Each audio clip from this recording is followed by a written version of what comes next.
Deputado, deixa eu mostrar uma coisa aqui que eu separei. Eu estou lendo o relatório final da investigação sobre a morte da Marielle. Relatório grande, são 271 páginas. Aí tem um trecho aqui que eu separei, tem vários trechos que são assim, chocantes, né? Esse trecho é um trecho da delação do Rony Lessa, em que ele fala que ele tinha carta branca. Rony Lessa justifica que a carta branca para matar a Marielle, a carta branca outorgada por Rivaldo aos irmãos Brazão é uma forma mais segura de se cometer homicídios na capital fluminense, tendo em vista que o ajuste prévio com o delegado, né, para autorizar o assassinato, tem o condão de evitar um bote, ou seja, a extorsão decorrente de investigadores em face dos homicidas para que seus crimes não sejam devidamente investigados. Tal prática é usualmente chamada no meio policial de mineira. Ou seja, você acerta com o chefe para não ter que acertar com os subalternos. Ou seja, não tem para onde correr. Assim, o acerto prévio com o coordenador de todas as investigações que envolvem homicídios em toda a região metropolitana do Rio de Janeiro seria mais barato e evitaria a exposição dos autores intelectuais junto ao baixo escalão da Delegacia de Homicídios da capital. Que loucura. Tal plano parecia ser eficaz. É uma máfia, Raimon, uma máfia, né? Uma coisa horrorosa. É uma trama, né? Uma trama que você vai se envolvendo, que os caras vão se envolvendo e não tem volta. Você tem o Rivaldo, ele sempre foi uma pessoa poderosa na Polícia Civil do Rio de Janeiro. No dia em que houve o assassinato, ele era chefe da Polícia Civil. Ele foi nomeado na véspera, né? Ele assumiu o cargo na véspera, mas antes ele era o chefe da Delegacia de Homicídios. Então, como tal, que eles davam o aval, Delegacia de Homicídios da capital, e ele nomeou como chefe da Delegacia de Homicídios da Baixada Fluminense também um cúmplice dele, que é outro cara que eu esqueci o nome, está aí também no relatório. Ou seja, você tinha a cúpula da Polícia Civil mancomunada, esse cara também está preso, esse cúmplice dele, mancomunada com o mundo do crime. É uma máfia, deputado. Como deputado federal, o que o senhor acha que a gente tem que fazer? Qual é a pressão que a sociedade tem que fazer para usar esse episódio, né, para você dar um choque fatal contra a milícia no Rio de Janeiro? Uma das questões que a gente sempre fala, sabe, Miguel, é que a morte de quem luta pelos direitos humanos não pode ser em vão. Aí vamos pensar aqui, a morte de Chico Mendes, né, que lutava lá no Acre, lá na região norte do país, para que a Amazônia fosse preservada, a luta dos seringueiros e tal. A morte de Chico Mendes não foi em vão, porque dali você tem toda uma luta histórica. E a gente sempre disse isso, né? Não dá para morrer em vão, não dá para morrer atropelado ali, né? Claro que isso também é possível, mas a morte dos articuladores dos direitos humanos, ela nunca pode ser em vão. Ela tem sempre que produzir frutos, né? A gente chama no jargão teológico, né, o sangue dos mártires que promove sementeiras, né, que nasce desse sangue, desse chão, nascem novos lutadores. Então, quando você mata aquilo ali vira um fermento, vira uma semente no chão, e a gente sabe que um grão colocado na terra, ele pode produzir 10, 20, 30, 50, 100 vezes. Então, eu acho que a morte de Marielle também é isso, sabe? Nós não podemos, o Rio de Janeiro, nós, homens públicos do estado do Rio de Janeiro, não podemos perder de vista, que a gente tem uma oportunidade que nós não queríamos ter.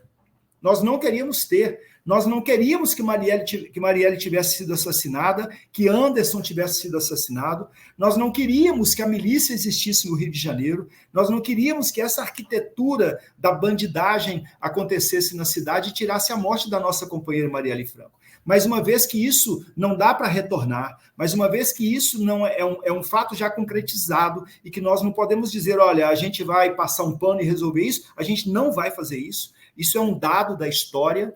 Nós precisamos pegar esse dado da história e fazer uma construção. E aí Está na hora de a gente entender que é preciso a cidade do Rio de Janeiro, o estado do Rio de Janeiro e o Brasil compreenderem que segurança pública se faz quando nós, de fato, compreendemos aqueles que são os direitos do povo brasileiro. Quando o ministro Silvio Almeida, na sua nota do Ministério de Direitos Humanos, ele fala sobre isso, ele diz assim, olha, é preciso construir segurança pública, mas garantindo, por exemplo, porque aí ele se refere a essa questão fundiária no Rio de Janeiro, garantindo, por exemplo, que as pessoas tenham a posse dos lugares onde moram.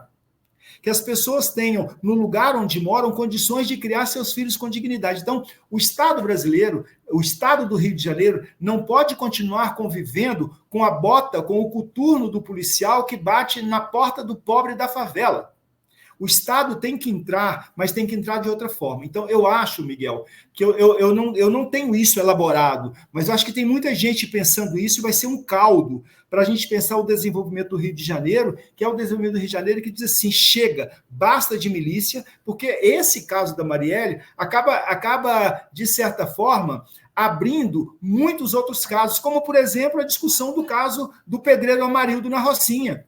Então, muita coisa vem à tona e a gente acaba levando a população a compreender que esta polícia que mata, essa polícia que também não é valorizada, essa polícia que chuta a porta do pobre e que não tem um mandado de segurança, um mandado para entrar na casa do outro, a não ser o bico do coturno, essa polícia precisa ser mais remunerada. Essa polícia, nós não queremos que ela morra, mas nós não queremos absolutamente que ela seja a única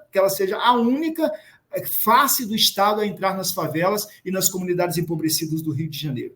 Nós, então, acho que a gente tem aí uma oportunidade de pensar aquilo que nós já falávamos no governo Lula 1 e Lula 2, que é a segurança pública com cidadania. Segurança pública, a gente precisa entender, as pessoas que nos assistem, que nos ouvem, que estão nos acompanhando, muitas já compreendem isso, mas outras precisam compreender que segurança pública não é você ter policiais nas ruas, é também, mas não é ter policiais nas ruas. Segurança pública não é apenas ter, agora a gente tem polícia de proximidade, não é só isso, pode ser isso também, mas segurança pública é a gente providenciar os direitos que são da população para que as pessoas possam viver com mais dignidade, para que a vida possa florescer um pouco mais. Então, eu acho que a morte de Marielle, assim como a morte de Chico Mendes, assim como a morte de Jesus de Nazaré, assim como a morte de Oscar Romero, assim como a morte de Dorothy Stein, assim como a morte de Josimo,